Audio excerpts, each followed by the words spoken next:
where do you hurt?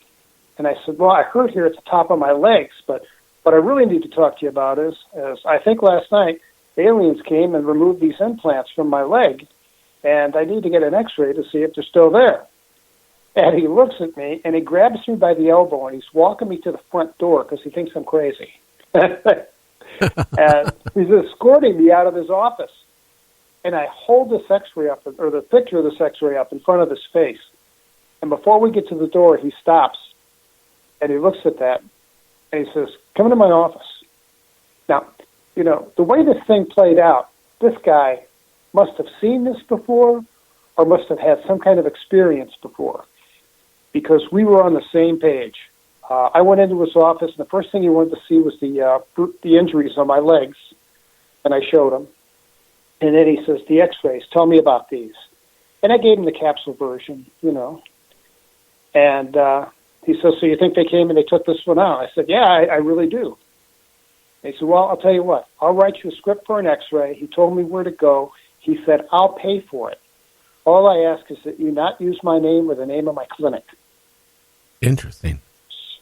So I did. I went, I got the x-ray. And, I mean, you know, I don't know much about x-rays, but I knew where it was on the old x-ray, and I held it up to the sun, and my wife and I both looked it over, and sure enough, the thing was gone. So per his request, I dropped the x-rays off at his office and thought, well, that's the end of that. At least I'm glad I had it documented. So he calls me back the next night and says, well, did you see your x-rays? And I said, yeah, it looks like they did come back and retrieve it. And he said, oh, yeah, they came back and retrieved the merchandise, all right, but did you see what they left you? And I said, no, I hate to see anything at all. And he says, well, yeah, I'll tell you where to look. And he told me where to look on the x-ray, and I held it up to a lamp, and right parallel with my femur, there's a picture of this in the back of the book, there are two tiny wires that are parallel to one another. It's only about, a quarter of an inch long, and you can see it much better on x-ray film. It's a little bit pixelated in the photograph, so it just looks like a white line. But on the x-ray film, you can see it's two distinct little wires that run parallel to one another. And I said, Doc, let me ask you your opinion. If these things are so advanced and so smart, how would they be so inept as to leave these wires in my leg? And he laughs and he says, they don't do anything by accident. He says, what they did is they just gave you an upgrade. Yeah. They gave you the 2017 model and took out the 1977 model. Yeah, that's the scary part. Now, Chris out there on chat says, did you get sick shortly after it was removed? In this case, removed and, re-implanted with the new model. Did you get ill or anything strange happen at that point too? After this visitation and after this thing in my leg, well, of course, I had the physical injuries to the top of my leg. But aside from that, I don't know how to explain it other than this huge uptick in my intuition. I mean, I would know when the phone was going to ring. I mean, it was a little bit like being psychic. It was weird. And I had these events go on for a couple of months. And then, so that was the experience that I had. That was, the sore legs were one thing, but it seemed like it had something to do with my psyche, and things were different, yeah. I'm just wondering what they're doing with these implants, because at this point, we really don't know what the purpose of the implant is. Are they reading people's thoughts, or is it maybe where they can come in anytime and download your thoughts in your brain? Or, I sometimes I wonder, and I said this before, back when the Soviet Union existed, they had a lot of sleeper agents in our country that were trained as little teeny kids, that they were brainwashed. They were trained to be Americans. They built little communities, and they lived and only talked English. And most of them didn't even know Russian at all because they were trained. And then at one point, they brought them into the United States with little suitcase bombs. Thank God we never had that happen, where they implanted them, and we went to war and they detonated them, but they were walking around, as without even realizing their past. It scares me when I talk to people that have been implanted. Maybe there's some motive behind these implants other than just implanting and checking out your health. Look, I just don't think they really care about your health. I don't. I agree with that 100%. No, they're not. Whatever is in my leg, and the things below my leg, pardon me, they're still there. Haven't been tampered with at all. But whatever's there is not for my benefit. I agree with that. Not for my benefit. It's for their agenda. Wow. You had mentioned earlier, you want to know what's going on. I want to know what's going on too. I think there are three possibilities. Let's hear them. And they are this. Okay, I think we're either working shoulder to shoulder with ET towards some kind of common goal, and that we have an arrangement, a handshake, maybe even a signed treaty or something. I don't know, but we're working together with them. Maybe the second scenario is that maybe we are working shoulder to shoulder with them in a quid pro quo arrangement where they give us technology, and in return, we give them the right to abduct citizens.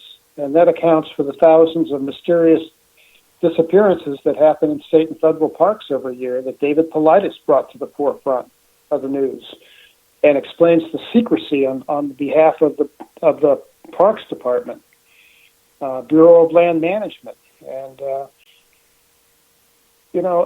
number three is maybe we just don't have a clue. I mean, maybe they're just here. They do what they want to do, and our government does everything it can to mitigate the terror and keep people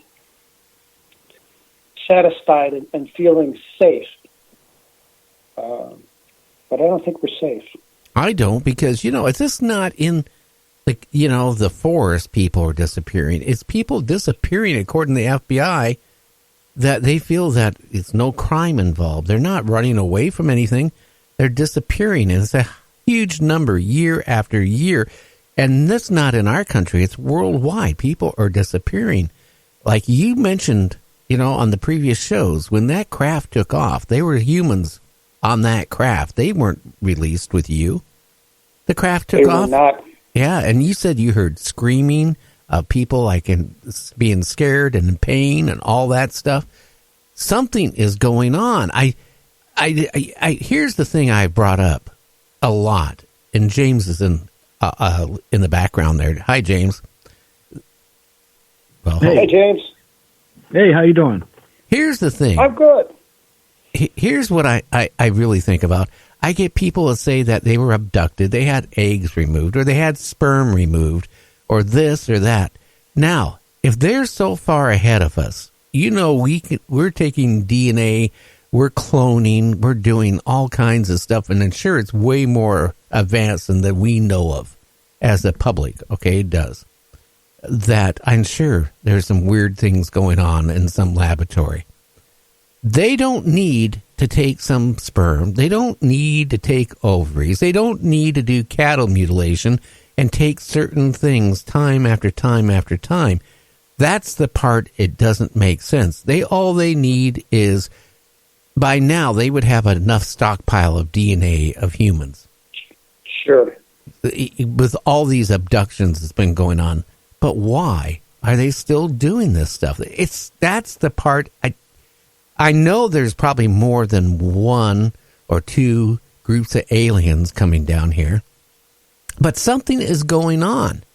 And, it's weird. I think we're being lied to more than people realize. I think it's something scary. I get these people on that say, these aliens are here to help us. They give orbs.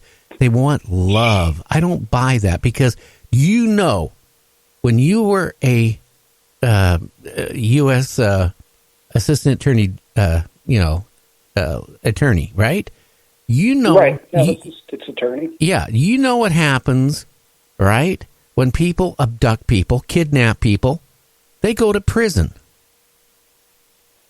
And that it's a crime. It's a crime. It's bad.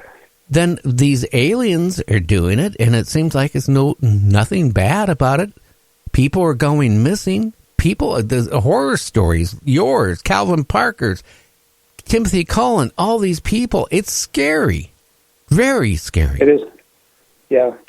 And when I think of that, and I think of this a lot, I think of the three possibilities. I can't think of a fourth, but I can think of those three possibilities: working shoulder to shoulder with them, in some kind of arrangement with them, and maybe they're overstepping their bounds.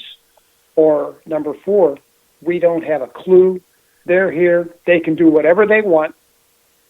And unfortunately, I think that's the right answer. Well, I don't think we can control what's happening. I don't think we have the capability. Evidently, the down UFOs, supposedly, there's not been that huge amount. But I can tell you what, it seems like if we wanted to shoot one down, on as many UFOs as being sighted, we should have a stockpile of crashed UFOs from being shot down. But we don't have the capability to do it. No, absolutely not. And what scares me, how the military treated you and your buddy when you were in the hospital, for example, and they gave you truth serum and basically threatened you, if I remember right, and all this stuff. Yeah. Why? Because they thought that I'd taken photographs of this thing, and that was their concern. They wanted to make sure that either if I took them, that I handed them over, or if I didn't take them, that I was being truthful and honest and hadn't taken a photograph. And I got to tell you, it was the oddest thing. We were in that odd mental state. I was a big photographer. I took pictures of everything. The thought of taking a picture of this UFO the size of Walmart never crossed my mind. And I don't understand. I didn't understand it then. I don't understand it today. And that's the problem. Hey, I had you scheduled to this time. Can you hang on for about another 20 minutes? You bet I can. Okay, we need to go for break for about a minute and a half. We got Terry Lovelace. We'll be back right after this, so stay tuned.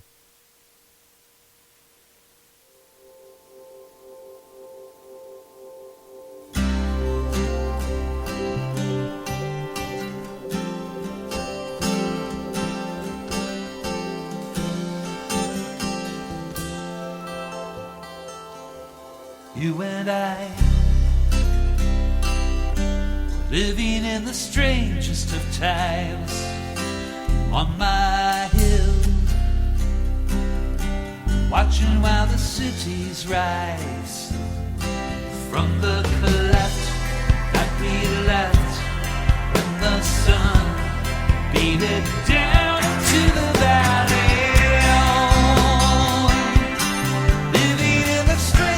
Of times, you and me, watching while the cities rise and fall like rain. Seems that I knew you before, but when I knew you then. Funny how the colors bend when lifetimes start to blend, and we've been spinning mysteries bandana, living in the strangest of times, you and me, watching while the cities rise and fall like rain, fall like rain, fall like rain, fall like rain.